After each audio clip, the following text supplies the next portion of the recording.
se inicia mucho antes de que su propia muerte le hiciera llenar portadas y transformarse en noticia.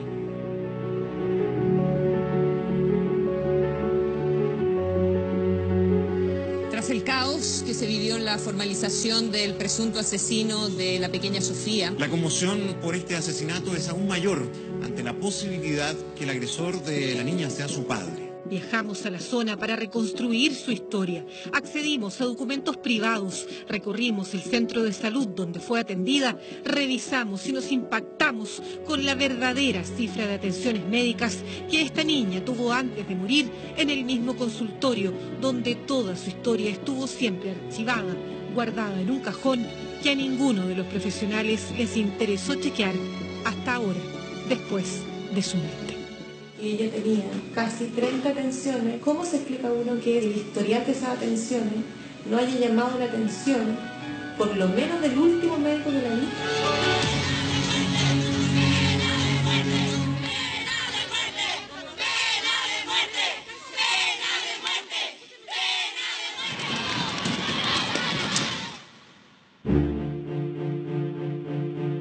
En estas imágenes de las cámaras de seguridad del Centro de Salud Familiar de Alerce, vemos a los padres de Sofi ingresando al recinto.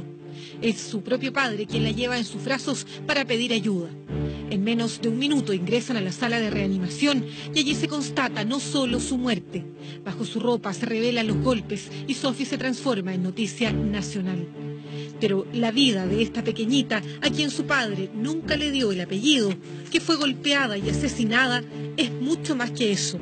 Es una historia que ojalá nunca más tuviéramos que volver a contar.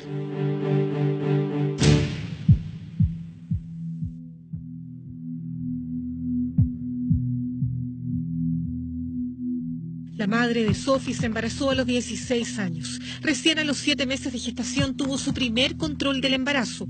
En el mismo centro de salud de Alerce confesó más tarde que la concepción de su hija no era deseada y que había consumido drogas y alcohol consciente de su embarazo. La habían derivado a psicóloga ya y no asistió. El primer control obligatorio al mes de nacida, Sofi no lo tuvo porque su madre no concurrió. Tampoco lo hizo al segundo mes y recién cuando tenía 3 meses de nacida la llevó por primera vez. La asistencia a todos los controles obligatorios fue irregular y en uno de ellos hay registro de que le ordenan exámenes por sospecha de anemia.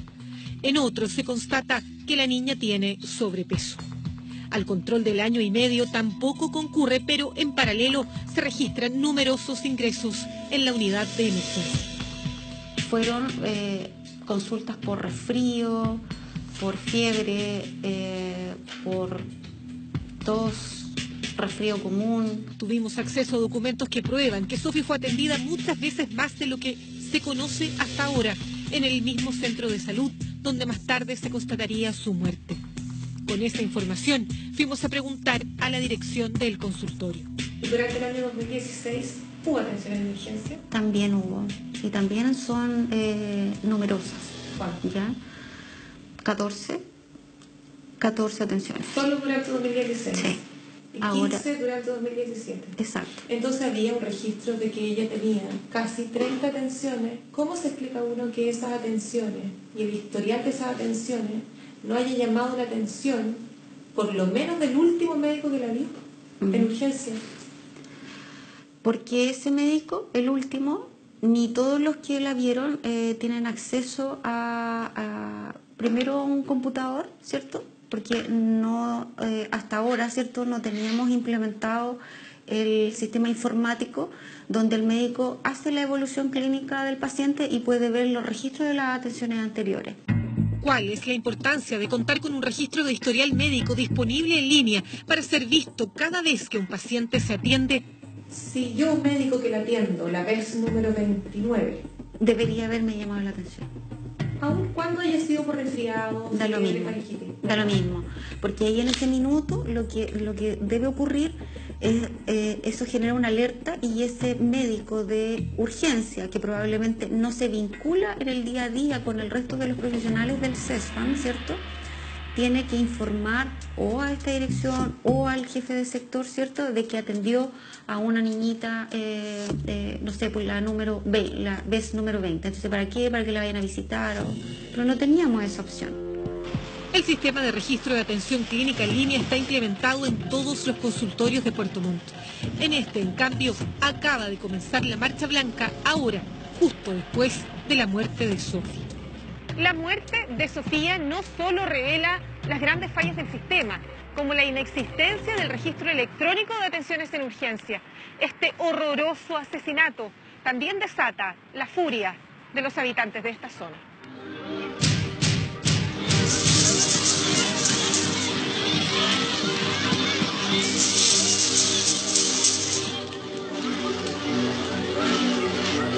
Los detalles más crudos de las agresiones que tuvo que enfrentar Sofi son múltiples y quedarán en la reserva de este reportaje. En la zona, sin embargo, circulan informalmente antecedentes no verificados hasta ahora, pero que han desatado con mayor fuerza la indignación y el repudio.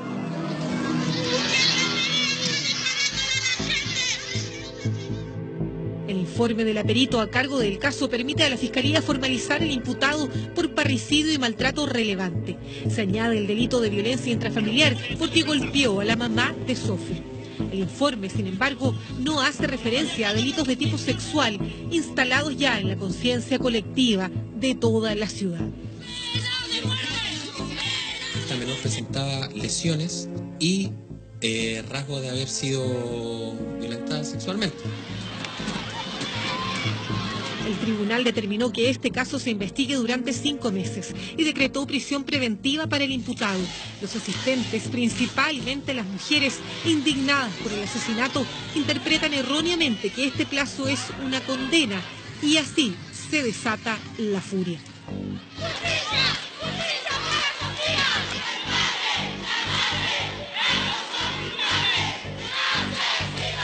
Algunas agrupaciones locales plantearon incluso la necesidad de aplicar la pena de muerte, que no está vigente en Chile. Una ley que endurezca estas penas y para este tipo de violadores no hayan juicio, no haya nada y sean condenados.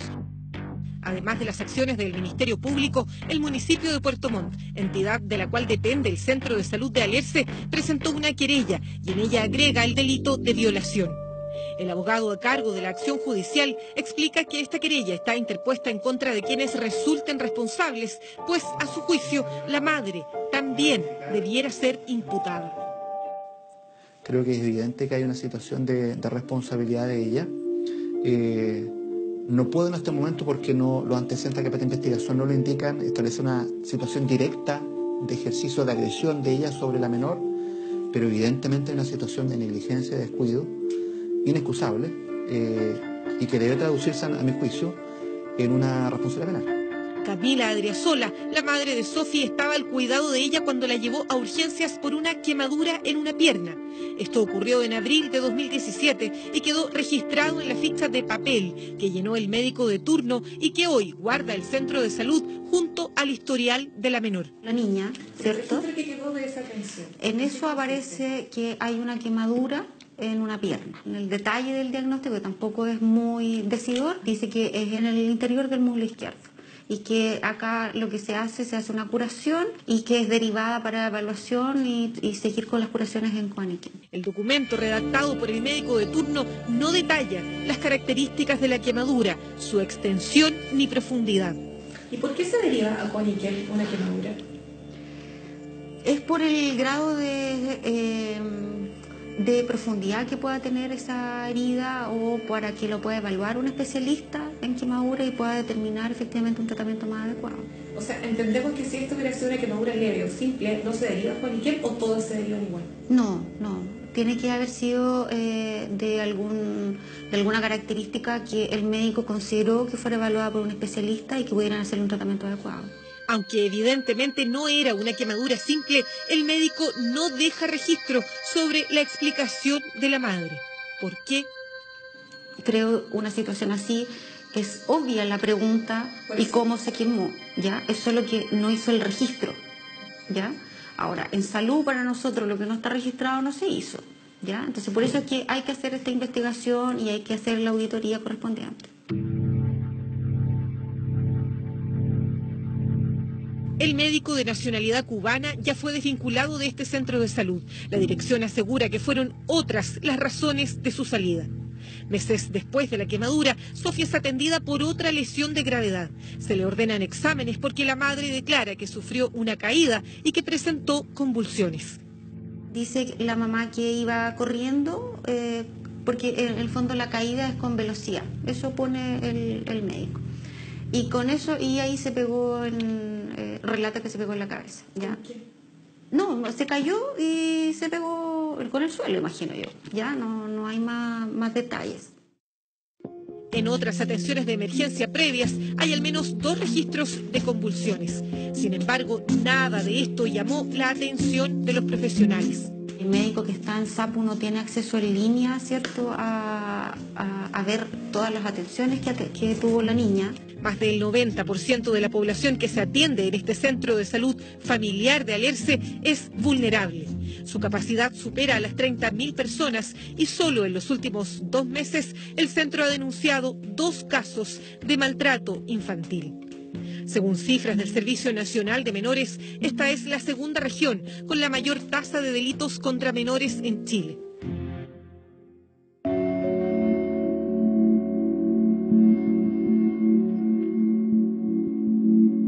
Hasta ahora, la Fiscalía formalizó a este hombre por los delitos que se desprenden del informe preliminar de la perito a cargo del caso y que se refieren al maltrato y a la muerte, sin mencionar delitos sexuales en contra de la menor. La principal prueba hasta ahora en contra del imputado es el testimonio de la madre. Futuros informes, sin embargo, podrían aportar otras pruebas y revelar incluso otros delitos cometidos en contra de esta menor, cuyo verdadero nombre era Sophie Claire Joye Adriezola. Así la inscribió su madre en el registro civil. Su padre no estuvo presente hasta que ella cumplió por lo menos 1 año y medio de vida. Nunca le dio el apellido y un examen de ADN confirmó la paternidad. Él nunca, sin embargo, la convirtió en su hija. Por encima de eso, según la propia investigación, sí la convirtió en su víctima.